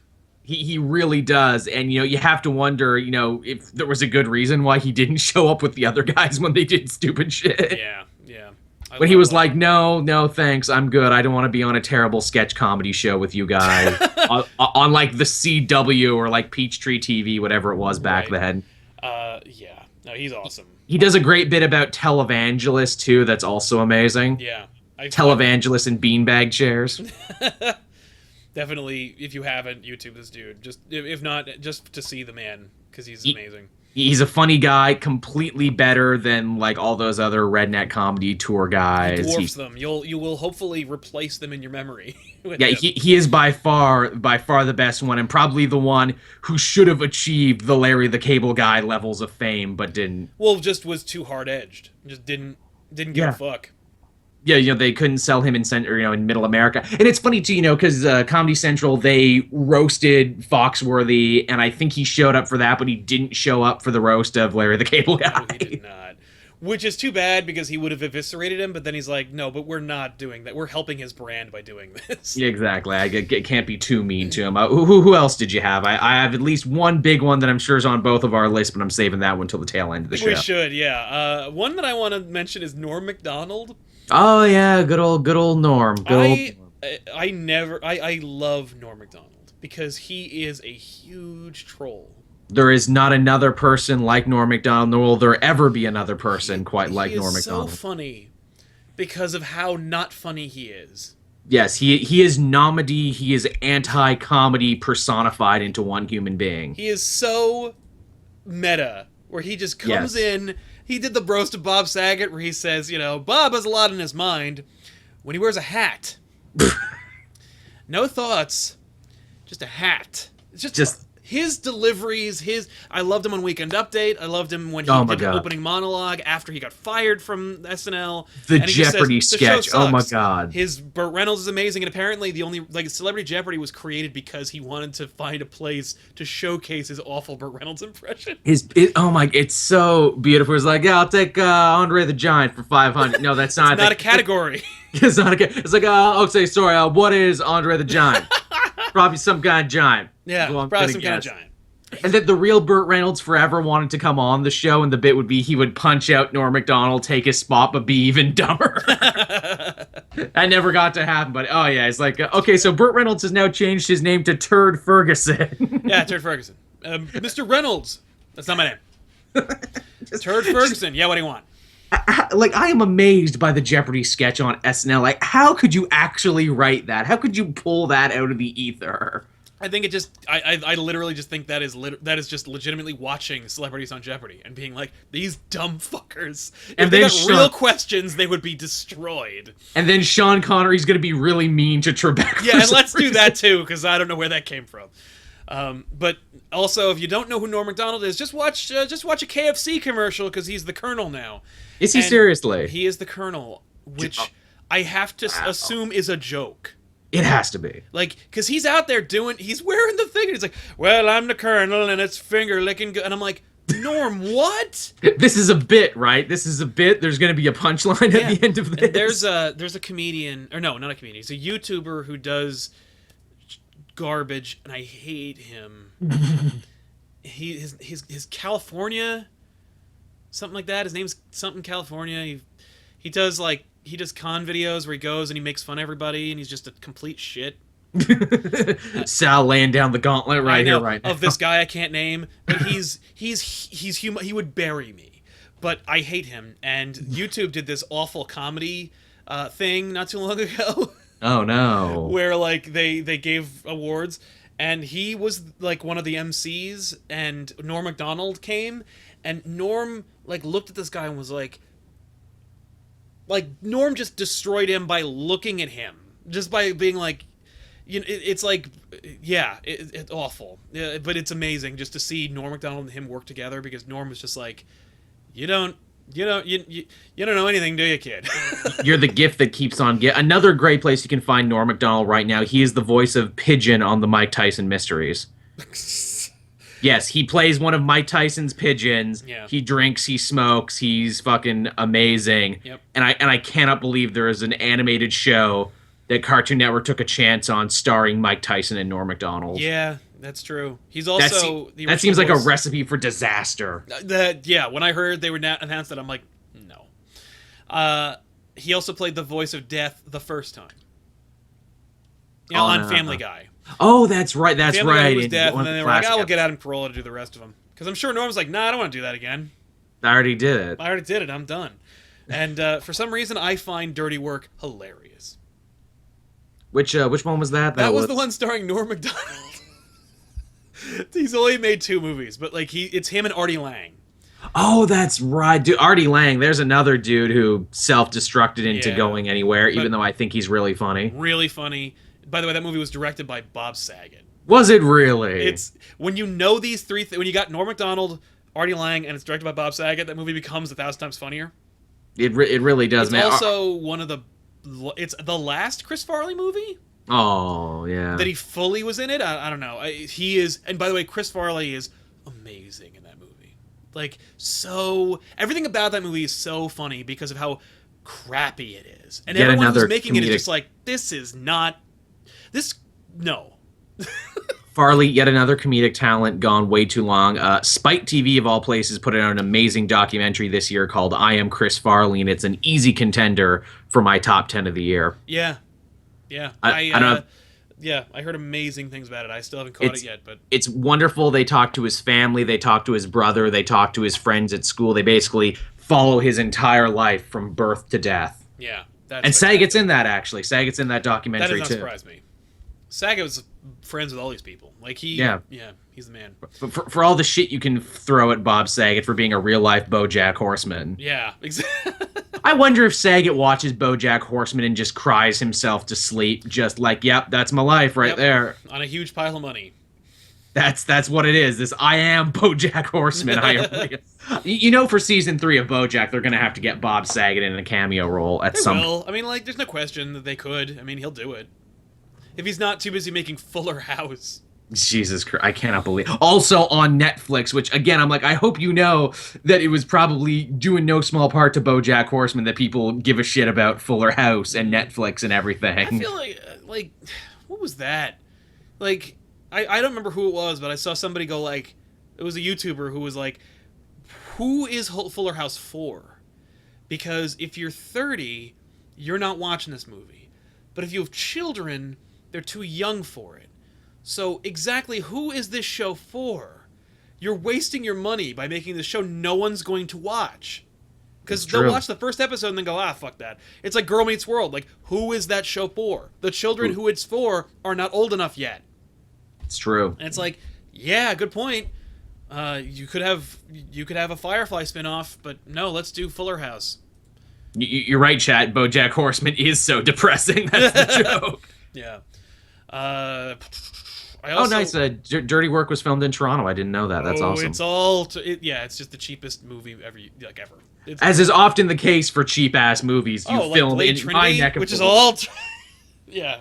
Those Resident Evil movies, man, I don't know if you know this, but they got a bargain to film like that first one the second one because they filmed it in Toronto. That second one is non-stop Toronto. That is a veritable what's what in Toronto. And I just watched it on Halloween. They got so bad. They got a bargain filming it here because they shot it during the SARS outbreak when every other film production was too scared to come to Canada and get SARS. The Resident Evil people are like, no. We are not afraid. That's the only one that's not directed by Paul W.S. Anderson. Oh, is it? Oh, yeah, I guess it is. Paul W.S. Anderson wrote and directed all of them. His wife, Mila Jovovich, is the star of them, and but he didn't direct that one because he was making AVP. And time well spent. Yeah, thank God. And by the way, fuck him. I know, right? But yeah, anyway, but he didn't direct it, and it's funny because Resident Evil 2 is the worst looking one. like it. They're all ridiculous and you know, say what you will, but like that second one looks like a sci-fi original picture. Isn't Mike Epps in that one and he runs down as zombies like GTA motherfucker? Name dropping another video game in your video game movie. You have the wrong game. Like, what are you doing? It's ridiculous. Would it have been better if he ran over the zombie and went, Resident Evil, motherfucker? Yes! At least then you would be like, at least then you would have created this experience with your audience where they would have been like, am I having a dream? Like, what's happening right now? That would have been amazing. Resident Evil, aren't I watching Resident Evil? Like, wait a minute, what world am I in? Did I just slide? Yes, chat. Yes, just some guy with a mustache. SARS is the disease from South Park that you get when you rub Chinese people against rugs. Yes, that's that one. Yeah. I like that episode is like the last thing people remember about SARS, that has long, overshadowed the actual real thing of SARS in Canada. Because it was like, what do you do? Like, yeah, because it was a big bunch of bullshit. I'm gonna just really quick bullet point 2 more people. Robin Williams was an amazing comedian and an amazing actor, and he'll be sorely missed. I remember, like, we bought HBO specifically to watch his special in 2000, and then my parents never stopped paying for HBO.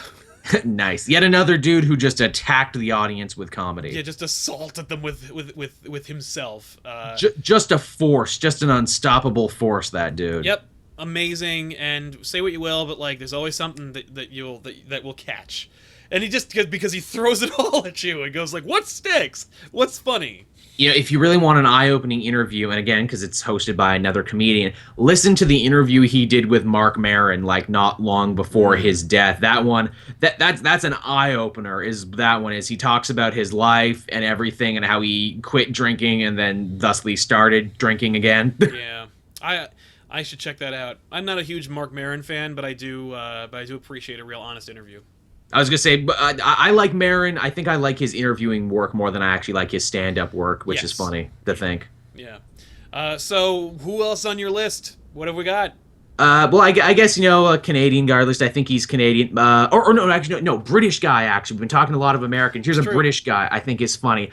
Jimmy Carr. I think Jimmy Carr is really funny. I like Jimmy Carr as well. I think he's a funny guy. Insult comedy is yet another brand of comedy we have not talked about very much. That's much of his show, and when I think Jimmy Carr is the best, is when he's just fucking ripping on the audience. Easily. No, that's why you watch it. Like, for me, that's why I watch. Because I'm like, all right, you got a couple jokes. But what's really fun is watching really clever people, Aikido idiots. That dude is sharp. You're right, Aikido. That dude, he is a joke kung fu master is what he is. And, like, when someone calls out, when he gets a heckler, he just destroys them and dominates them. Like, why do you even do it? And I guess it's because you're just creating the special now. Like, I'm going to be part of the special now. I'm an idiot. There's a super cut out there of him just ripping into a bunch of guys. I'll have to watch it because that's awesome. It's like he does one in Glasgow, and so he tears into a bunch of these Scottish punks. I think he mentions a town. He's like, oh, that town's bullshit. And he's like, oh, really? Why? There wasn't enough stuff to nick. It's like, oh, really? There wasn't enough stuff to steal, really. I like, in addition, I also really dig John Oliver now. I wasn't a huge fan of him, and then he took over The Daily Show for a month, and it was awesome. And then he got his own show. And his show became better than The Daily Show, and for a little bit, yeah. And so, and now Jon Stewart has signed an exclusivity agreement with HBO. That happened today. Yes, to make digital short-form videos. Oh, I wonder if there's an entire industry that does that already. It's super funny, too, because it's like, I don't watch This Week Tonight regular. Like, I might catch an episode here and there. Mm-hmm. But for the most part, I just watch the bits that they put up on YouTube every week, and they put up their best material. They put up their A stuff. Yep. And it's killer, and they probably make a sweet little bundle off ad revenue on the internet, where it's like, man, if The Daily Show could have done this, but The Daily Show couldn't have done it because it's Comedy Central, and Comedy Central is really weird about Viacom. And Viacom destroy... Joel, that's your nemesis right now, is Viacom. That got resolved, actually. Oh, good. But still, I ain't reviewing their crap anymore. No, good, yeah. Unfortunately, that's everything. Yeah, unfortunately, it's Warner Brothers TV that's giving me crap at the moment, unfortunately. But they do that to everybody across the board. I know Okay. for a fact. So I mean, yeah, they're not singling me out or nothing. I saw the chat light up a little bit. Daniel Tosh is still a thing. We're not discussing Daniel Tosh. So anyway, what else we got? Is he still a thing? He still has a show that must cost his salary. Like, whatever you pay Daniel Tosh, that's how much the show costs, because it's just a green screen and people. And you don't even need the people. Here's the thing I'll say about Daniel Tosh and Tosh.0. Chris Hardwick did the exact same thing, and it was called Web Soup, and it was better. Web Soup, and I remember being like, what is this? Web Soup and The Soup, which was the other thing that he didn't host. Yes. The Soup was fun. Joel McHale is cool. That's all I have to say about that. He has the same name as me, so, I kind of feel like I know him. That's amazing. That's like when I was telling, we were on the couch for back issues, and I mentioned Ethan Van Sciver, and Ethan was just, oh, Ethan, that's my name. And I'm like, yeah, you're a physicist. What are you doing? You probably don't run into many Sals, Sal, is the thing. I do, and they're all fat and old. Aww. Of course, I mean, like, yeah, thank you. My 78-year-old dad named me after his 108-year-old dad. So thanks a lot. Growing up in the 2000s with a name that is for your long-dead dad. I was named after my father, too, is the thing. Joel's a name that other people have. If you're a pop culture junkie like me, you have no touchstone. You can't pretend to be anything. Even my last name is just a million syllables in Italian. I could pretend to be the Godfather. Like, but I can't even be that because Vito's a cooler name. Yeah, it's true. Usually if you see Sal in anything, Sal is getting beaten up by Daredevil or Batman down at the docks. That's right. Sals don't get to be Batman. That's the lesson I learned. Yeah, the lesson I learned is that Sals don't get to be Batman. And which is why, when I developed my own cartoon show, I created it based off of, like, 4 real people, and one of them was Sal. I'm like, no, we're gonna make a character, and his name is Sal, and he doesn't own a pizzeria or kill people for a living.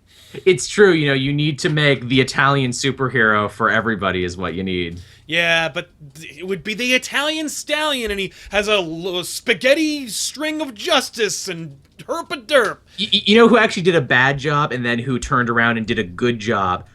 Grant Morrison, when he did his redid version of, like, the Heroes Club, like, heroes from all over the world. Yeah. There was, what was he called? He was called, like, the Sentry or the Sentinel. Yeah. Or he was the guy from Italy, and he was totally that stereotype you were talking about, where he was, like, a big fat guy who wore, like, a centurion helmet and everything, and he was eating pizza, and he was really lame, and it was implied that he was crooked, and he was taking bribes from the mob, even though he was being a hero in Sicily. That sucked, but you know who turned around and made it awesome? You probably didn't read it.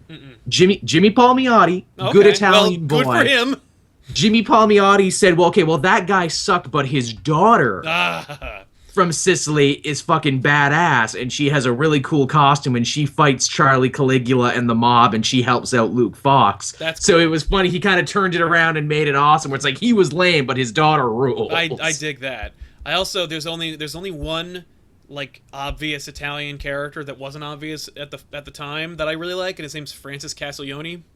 Hey, I know that guy. And I'm like, oh yeah, I guess he's technically Italian. I'll take it. Which I guess they kind of have to make up for all the mobsters he's killed over the years. To be like, no, he doesn't hate Italians. He actually is. He actually is, but he hides it really well with his anglicized name. Yeah, Gladius. Thank you, everyone. That was the one. It was Gladius was the woman. Yeah, but anyway. Yeah, that is funny. He changed his name so he could re-up in the army and go back to Vietnam. So he dropped the Italianness. Yeah, which I'm fine with. Like, all right, that works for me. It's a cool alias. But yeah, another guy that I'm going to toss out there who I think is amazing and hilarious, and if you've never caught his he has got this special on YouTube. I don't remember what it's called, but it's not like a Netflix special or a HBO special. It's like a special where this company hired him, and it's like 4 videos long. And it's Brian Posehn, writer of Deadpool. Oh my God! Well, co-writer. Let's not count out Duggan on this one, but yeah. But oh my God, yeah, Posehn. I love to death. His voice acting work is amazing. Yes. That his writing work is amazing. That dude is killer. Dude, yeah.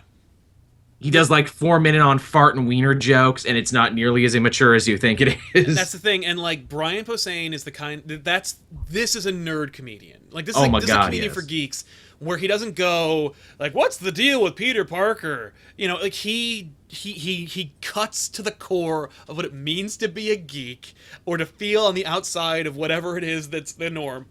And then cuts it in and makes it amazing. Like Talks about the prequels and his wife being like, "Oh God, are you going on about the prequels again?" you don't understand. Star Wars is my Vietnam. Like his, where he saw a line of people, where he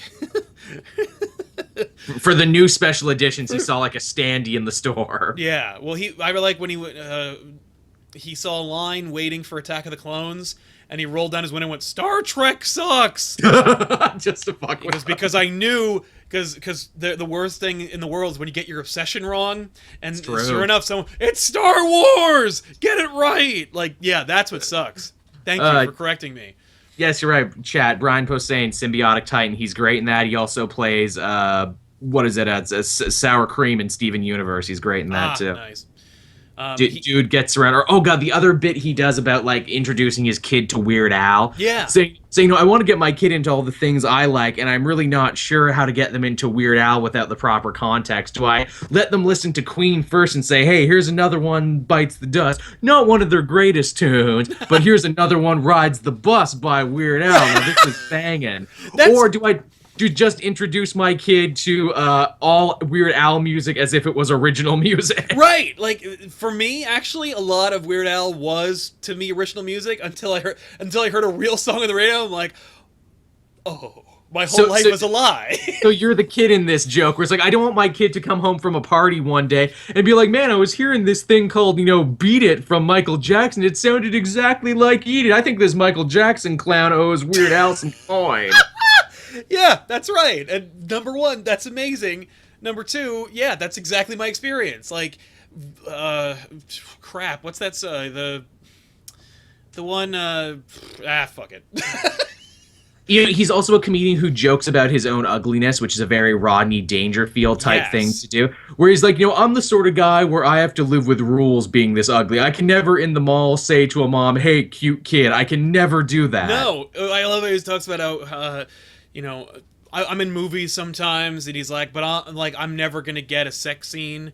The only sex scene that I'll be a part of is when I'm staring creepily through the window with an axe in my hand, watching the other people having sex. I can never buy too many trash bags. Yeah, that dude. At the grocery store, I can never buy. He describes himself as like, hey, did that dude who looks like Beaker from the Muppets just jump through a time tunnel and kick you in the ding ding? It's amazing. His delivery is phenomenal. His jokes are hilarious. Watch Brian Posehn. If you're a nerd, you owe it to yourself. His voice makes it work so well too. He was gifted with an amazing voice for comedy. I use his voice when I do an impression of like an overzealous commenter or like an overzealous nerd who's just really like, you don't know Star Trek 1977 Star Wars, here we go, special editions. Special editions are where it all went wrong. Yeah. Again, to keep giving more recommendations there, if you want to see some great Brian Posehn and Maria Bamford and Zach Galifianakis and Patton Oswalt all together, you gotta hunt down the Comedians of Comedy. It's on Netflix, and you can watch it. And it's all of them touring together. It's good stuff. It's great because those are my favorite comedians all in one place. I know, right? I feel that they are the nerd core of comedy, is what they are all together. That their powers combined. Exactly. Now I have two names left. I'm guessing that the one you're holding out on is one of the ones that I'm holding out on. I assume so too. So, I wouldn't be surprised if we're holding out on the same too. Instead of just saying it, I'm going to be like, okay, we're a geek show. We'll end with him. But I'm going to mention George Carlin. Oh, see, that was number one. I imagine the other one was number two. But yes, Carlin, we obviously cannot do a show about comedians and not talk about George Carlin. Dude is a king. He is a god of the genre. Yep. He is just everything to all people. He had an amazing, amazing career. Yeah. I will never be ashamed to say this every time. I got to see George Carlin perform live. Oh my God. it was great. It was basically just brain droppings, but like there he was, and it was amazing because it was at his little place called Waterloo Village, which doesn't exist anymore. The forest took it back, but it was basically like a little like Native American style ground area with like with theaters, like outdoor theaters and crappy like stands with you know that sold shit. And it had one road to get in and one road to get out, and it was the same fucking road. And it was just one long strip of road into the forest. And that was the longest ride of my life, because it's like maybe half a mile of road. And we were in that half mile of road to get to see George Carlin for about an hour and a half. And but thankfully, I was in a limousine at the time. So oh wow, la-di-da, humble brag. We watched Saving Private Ryan on the way, but caught Carlin, and we're thinking like, okay, even before we started the con experience, this is well before we started hitting cons, where we're like, okay, if I go here, maybe I'll be able to run into so and so, or maybe I've rubbed elbows with Kevin Conroy. I know how to talk to celebrities, like. But even before all that, I'm like, okay, we're at Waterloo Village. He's got to go down the same fucking road we do. Maybe at the end he'll do a thing, and we could go someplace and chat with him. Right. He does his whole material, brings the house down. Everybody stands up, applauds, and he says like, "Thank you," and then he just runs away. And you could see him run, and then but we were in this seat where we could see backstage, and we saw them pull a curtain back to an open-doored limousine. Nice. Which he jumped into, and it sped up that one road that we were all about to get on. It was spectacular, just because he was just amazing button on the end of that hilarious evening. But George Carlin is a titan. I occasionally, when I'm just feeling blue, I'll just throw him on and listen to him. Same here, actually. Just talk about shit. He was the right man at the right time. Yeah. Is really what he was. And I mean, like he had like, I don't think people truly get what a long career this guy had. No. He hosted like one of the first season episodes of Saturday Night Live. Yeah. He was on the Sonny and Cher show. The dude. Let me tell you something. I had a girlfriend. I had a girlfriend once. No, I had a girlfriend in college who, I was like, this person is part of my life. I'm going to share the important things. We're going to go do all these great things. And she'd never heard of George Carlin. So I played the 7 Words You Can't Say on TV bit, and she was classic bit. And she was like, what an unoriginal idea. She had heard it before and had no idea that he invented it. Really? So I'm like, is this a thing that exists in the world where people like, where George Carlin has outlived his cultural relevance, where he's like infused the culture with himself to the point where he doesn't even know, people don't even know it's him anymore? And the answer is yes. He is to comedians what like the original Halloween is to horror movies. He is the year 1, 01, accept no substitutions, pure uncut comedian. Yeah. And he just changed so much of himself and the medium. Like, he's the kind of person who's like, okay, well, I'm done doing that. I'm going to do this now. And his evolution from just like doing like regular comedic bits, again, like I said on the Sonny and Cher show, to becoming a true, honest to God, modern day philosopher. That's right. That's how I view him. Like but that's why I was like, you know what? Like, I think the only person right now who could hold a candle to him is Louis C.K. because the dude does the same thing, but for a much more different world. It's a different world. He doesn't hold a candle to him, but they're in the same wheelhouse, and I gotta give it to him. And like Carlin was smart and well read and educated, and like the bits he would do, like on the nature of time, where he's like, what is time? And it's a moment. Well, that moment is just past. There's a moment coming up right now. In this second that we're living in right now. And I'm like, why do we give such weird parameters to time? That's right. He about marketing, that was another thing in his career, like ads and marketing. He would talk about like from the beginning of his career to the very end, to like his final special. He had no patience for stupidity, No. and he had a great deal of respect for humans. Even Yes, though he he did. hated them, you could tell he was trying to wake everyone up There was a from love in there, you know. There was like a weird a tough grandfatherly love, like warmth. Yeah, a tough love, where he's just exactly. yelling at you, being like, "You're smarter than this. The world needs to be better than it is, and so I'm going Describing to show you the America. threads." And you pull on them, like Exactly. Describing America as a giant mall, saying America is just a mall, you know, miles and miles of malls and malls, mega malls and mini malls and major malls in between. the whole like equating humanity to the AIDS virus Yeah, was was groundbreaking for me. Like, just holy absolutely. shit, just A dude for whom nothing was off, you know, off. nothing was Yeah, safe and nothing was off topic. Like, I mean, dude joked about Vietnam at the height of Vietnam when no one was touching that. yeah, yeah. Joked about the first Gulf War. Oh my God, you need to go. Like, people, for if you haven't, watch him making fun of the first Gulf War. What's also frustrating was listening to it during the Bush administration, because Absolutely. it was like he was doing a new bit. Like, you Yeah, wouldn't even know that the bit was you 20 years would. old. You wouldn't. He's joking about jokes. You know, he's joking about, you know, Bush Senior. But oh my God, everything Well, he he was making said, jokes that included names like Bush, Cheney, and Colin Powell, and I'm like, and ah!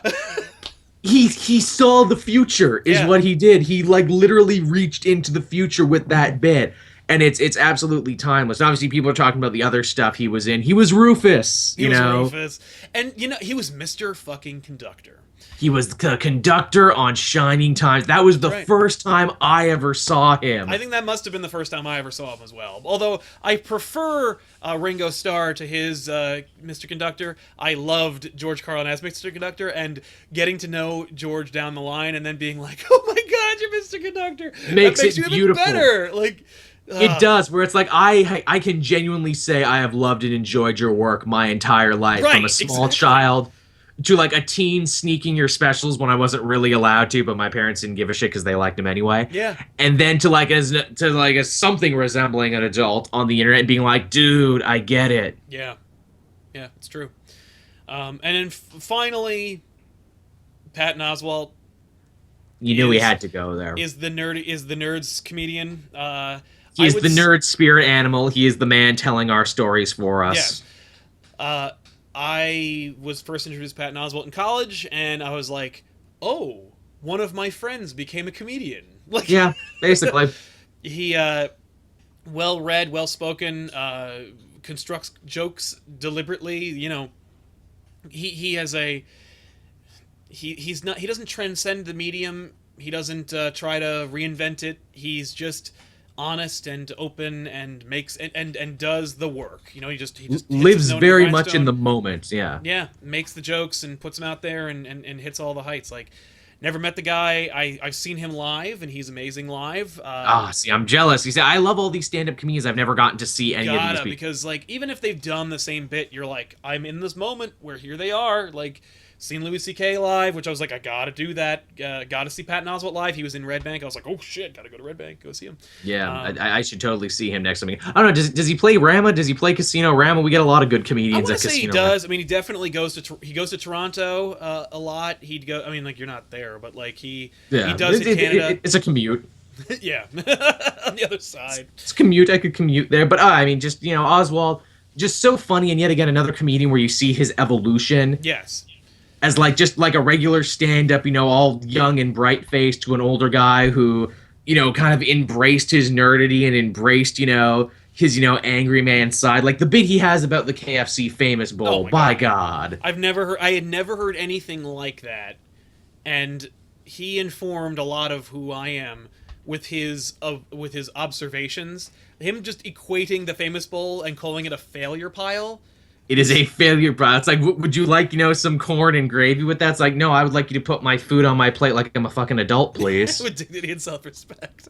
Fastest selling product in the company's history. Yep, can't keep him on the shelf. They sent me, and then they sent him a bobblehead. KFC sent him a bobblehead of himself. Oh, that's amazing. Which he was like, I assume that's like a fast food kind of like like a Sicilian mob message. Like, if you've insulted their product, they send you a bobblehead of yourself.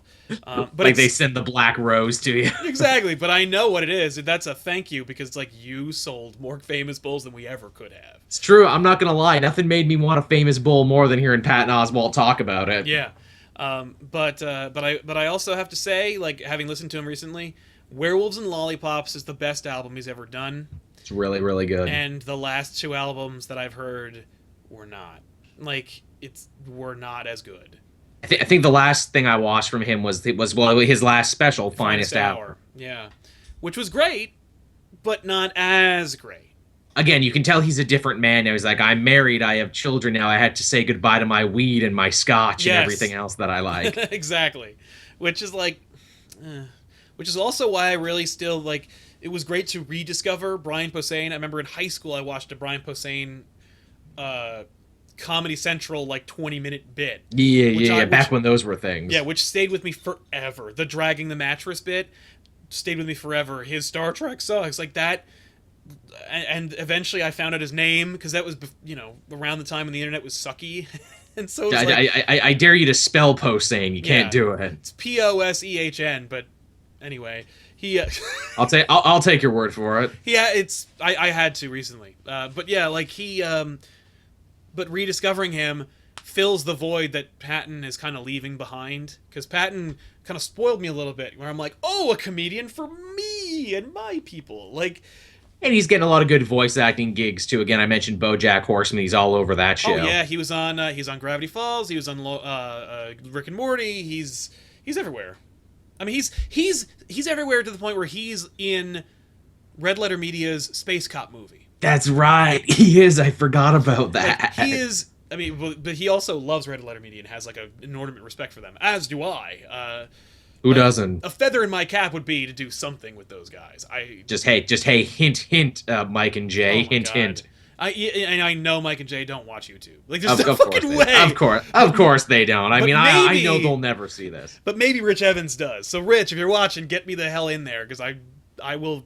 Yeah, I'll fly to Minnesota. It's cool. Rich is clearly a big comic book guy, as you can tell from all the comic book movie reviews and how he feels more or less the same way we do. Yeah. That Star Wars trailer reaction video that he did, where he just, like, destroys the room. Perfect. For me, that was redefining sarcasm. Yes, like, I've never seen anyone more sarcastic than that video ever was. Especially as someone like me who's just like, these reaction videos, they're getting pretty popular. It feels like everybody does them these days, and they're all kind of samey. And then that comes along, and I'm like, Rich Evans. Yeah. Thank you, sir. It's amazing. And it also gave us a perfect thing now for whenever I'm excited about it. So I was like, we don't need you anymore. We have J.J. Abrams. That's just a go-to for anything now. Right. We don't need you. Yeah, we don't need you anymore. I got J.J. Abrams for this. Used to be Joss Whedon is my master now. Well, guess what? Abrams. Whedon made Age of Ultron, which was good, Yeah. But it could have been better if it wasn't him, which is how I feel about a lot of Whedon stuff. Like, Firefly's great, but man, are the episodes that he didn't write better. He punches better. He's a better puncher-upper than he is a scribe. Yeah, we've been down this road before. I don't even want to get you started on Cabin in the Woods. Ugh, I like Cabin in the Woods. I do too. I think Cabin in the Woods is great, but he didn't write that shit by himself. True, fair enough. Yeah, and they're still talking about making it too. They're like, are they real? How do you make a sequel to a movie when the world was destroyed? The studio's like, make another one, and they're like, no. I don't know if you paid attention, but we destroyed the whole world at the end of that movie. You can't do it, so no. But yeah. Also, just because someone was mentioning it a lot, Gabriel Iglesias is a very funny guy. Yeah. He's the fluffy guy, right? Fluffy guy. Yes, he's very funny. That's the bit I know from him. He's pretty good. Yeah, but he never he didn't get under my skin and change my skeletal structure like most of these comedians. Like all these, I would not, he's funny and it's cool if you like him, but I would not call him like a comedic inspiration. He's not an inspiration for me, but he's another person who we may have forgot of, yet another comedian gone too soon, and a guy who I've kind of had to reevaluate now following his death, and that is Patrice O'Neill. Yes. I never thought he was funny, but I respect the people who like him. And so I give him another look every so often. You see, I really liked his bit. The one he had about what is it? Men in general, we like to be left alone, but we don't like to be lonely. Yeah, I like that a Is lot. Like he was insightful, he was intelligent, So yeah, and I laughed at so many of his bits. Yet another like really cruel, just vicious comedian. But it's when I actually listened to more of his serious stuff, like when I went back and listened to his podcast interviews and everything, I'm like, oh, you have issues, sir. right. Oh, that's much more interesting. Where it's like where it almost made me look at his comedy in a different light, where I'm like, this seems a lot more mean-spirited now looking back. It's kind of like when you go back and watch Raw and Delirious from Eddie Murphy, knowing everything that happened with Eddie Murphy for the next 20 years. Yes, absolutely. And you're like, wow, I can see how this is really funny at the time. Yeah. But also, now that I know more about you, I'm just like, gah, really? Yeah, I agree. There's so many more. I'm sorry, Chad, we won't be able to touch on all of them because we've been talking for almost 2 hours, so we're going to have to wrap it up right here. We might have to do a part 2 sometime later. I think we do. For like underground comedians. Or just guys we really like in general. I guess we should also toss it out there because I want to do another episode. I think we've pitched like 3 different shows now, but like it's true. I would also like to mention we need to do a YouTuber show. Yeah, that would be nice. YouTubers. But I really think. But Tiffany wanted me to mention the YouTuber comedians Rhett and Link. Never heard of them. They have an amazing channel, Good Mythical Morning, which is amazing. amazing. Yes, I have heard of Good Mythical Morning. It's a constant inspiration for us to try and make ourselves better. That's why we have a Patreon. Try and infuse a little bit of budget into what we do here. But they were also a comedy duo, and they have they're really funny guys. Awesome. I may have to go check them out. They did the time machine bit. Do you remember that? No, I don't. Oh, it's really funny. Tiffany's on the show now, apparently, but only by proxy. Hello, Tiffany. Hey. So yeah. By the way, guys, I have to bump Joel next week for next week's episode, but it's okay because I'm bumping myself as well because Tiffany and Greg Wiseman are going to be on the Elseworld Exchange to talk about gargoyles. Ooh. So that's going to be exciting. So So if you like gargoyles, lucky you. So if you like gargoyles or Tiffany, enjoy the show. I enjoy both those things. It's funny. I actually got to interview Greg Wiseman once, but he didn't quite do the Skype thing up. I guess he's used to doing more shows like this. He is still not doing the Skype thing. We have to call him on the phone. That's what I did too. And it had kind of a lame connection. I'm like, this could have been better. Yeah, we're gonna call him through Skype, and we'll have like a cool image of the gargoyle. Well, you know what? We'll put Xanatos as his picture. There you go. There you go. Now you're thinking. Because Xanatos is an attractive gentleman. He looks like Tony Stark with a mullet. Except so he Little looks like bit. He doesn't so have a mullet. He had a small. he has a small pony. He's a business ponytail. He looked like Tony Stark in the 90s. Because it was the style at the time. Yeah. By the way, how inexplicable is it? How inexcusable is it that you got everyone from TNG but Patrick Stewart on Gargoyles, but Patrick Stewart's a regular voice on American Dad? What a crime! And he's really funny on American Dad too. Oh, it's amazing. It's amazing just hear him just be himself, but saying ridiculous things. Be Avery Bullock, and he says, I come down, from doing Shakespeare in the Park and all these other things, and I say ridiculous things into the microphone, then I'm off to my next things engagement. that I would never say ever. He is spectacular. But yeah, so comedians, we'll have to do another episode because damn, we could talk about that for a while. But thank you guys so much for giving us your suggestions, for listening to us espouse about funny people and how they've influenced us. Here's hoping you dug the show and didn't just click off when you realized it wasn't comic book related in any way, shape, or form. And here's the thing, and I think we should wrap it up with this kind of note. Comedians are inspiring, they're honest, they're raw, they're entrepreneurs, they're insightful, artists. They're hardworking, they're artists. These are people who are not unlike us, people who make content for people just to generally absorb and enjoy. They're hustlers. Very much so. You go up there on the TV or you go up there on the stage and you do a bit that you worked weeks on, and if the audience is too drunk, not paying attention, they will not respond, and you will feel like you failed, and maybe you did, and you have to rework it. It's very similar to making a show and coming up with it in a vacuum and then working really hard on it, filming it, editing it, exporting it, putting it up there, and then releasing it, and then coming up with the right tags to use, the right title to use, and then putting it out there, and then only 200 people watched the damn thing, and you're like, shit, was it a bad show? Was it a bad audience? Was it a bad time to release it? You don't know, and so you just have to bring it back to the workshop and work it out. So I find that Comedians was a very appropriate topic to bring into this show, because not only is this not always about comic books, Elseworlds Exchange, but I think that you can also kind of bring it in and kind of retie it in with you know, with the world that we're familiar with, that we all like. And at least if nothing else, we mentioned Brian Posehn, and Brian Posehn writes Deadpool. And Brian Posehn writes Deadpool, kinda. By the way, it's funny. I love Brian Posehn. I really didn't like that that Deadpool book. Really? See, this is the first I've actually really been into Deadpool reading his run. I was like, thing. I had always not given it the time of day during like the Daniel Way years and everything. And I'm like, yeah, I don't get it. Yeah, no, legitimately, I was like, this is the time to get in. Here we go, Deadpool train. Read the first issue. I was like, I don't fucking care. Like, I couldn't get into it. Here's the thing, like, you know, it starts off as just, you know, wacky, funny, almost like freakazoidian adventures to start, and then they actually get very serious in a couple arcs, and then it completely changes. Okay, that's cool. I like serious Deadpool. I like Deadpool versus the Marvel Universe. I like Deadpool dealing with Kid Apocalypse. That also comes up. If you read nothing else, read Deadpool: The Good, the Bad, and the Ugly. It was a crossover in that with him, Captain America, and Wolverine. Oh, cool. They're not all in his head like they were in that Bendis Moon Knight book, are they? No. They're actually there, and they actually do get into like the whole super soldier thing, and they go to Korea. Oh, shit. It's actually really well done. Deadpool's trying to find a daughter that he didn't know that he had. Oh, that's cool.